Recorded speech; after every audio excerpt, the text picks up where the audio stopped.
Hi, my name is Robert. This video is designed to give you step-by-step detailed instructions on completing the task at hand.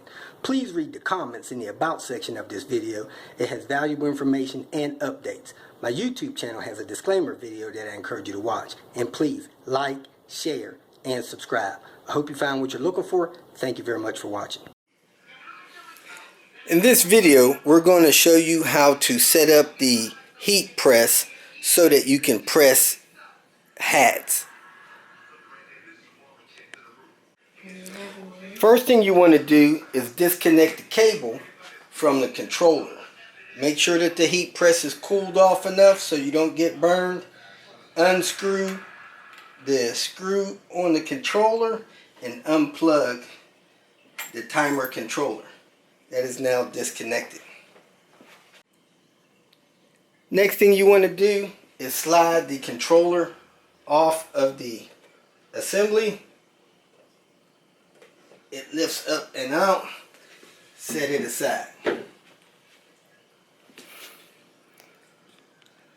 Next thing you want to do is take a cross-tip Phillips screwdriver and remove the pressing base.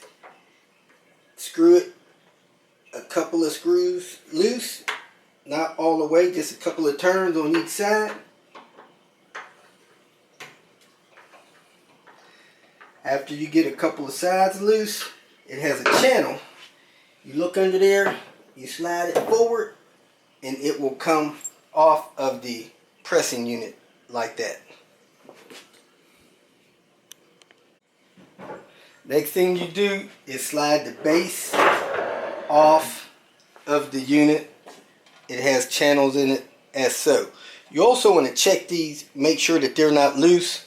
If they are loose, you look under the pad and you snug those screws down with your Phillips screwdriver. Next, you want to get your hat pressing assembly.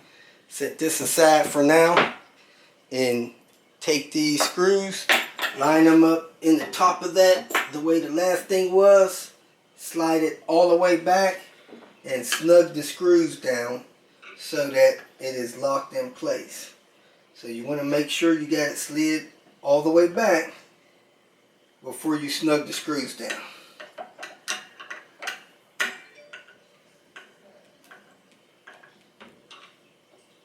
Don't over tighten them, just snug them down and it won't move when you're pressing the hats.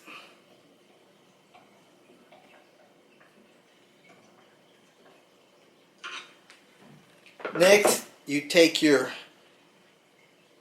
lower piece here in that direction, slide it into the channel there, slide it all the way back, and you'll see that it lines up good with the top piece. Next, you want to connect the electrical connector back over to the controller. Plug it in all the way, put the screw down tight, and you can leave the base off to the side. If you prefer to have the controller up here, you can mount it back up here. But we're going to leave it on the edge down on the table. Be careful not to cross thread the screws. Next, you need to set the tension on the press. So what you do is you unscrew the knob in the back to take the pressure off of the device so you can raise it and lower it. You pull up the handle, you crank it around until you get this up about 2 inches. Get a couple of fingers in there. Then you want to move this down to make sure it goes all the way down. Then you crank this down until you're snug. Lift this up and crank it around 2 more cranks. Then you want to lock it down and make sure that your tension is good so that you get a good press on the hats, which that should be good. So With this down, I'm going to tighten this knob in the back so that it keeps it alignment. Now I'm ready to press hats. If you feel that this information was useful, please like it and share it with your social media friends. You can subscribe to my channel so that you will get notifications of future videos that I post. You can follow me on Twitter, and if you need to contact me directly, please visit my website. And if you have any questions, leave them below, and someone or myself will reply to them. Again, thank you very much for watching.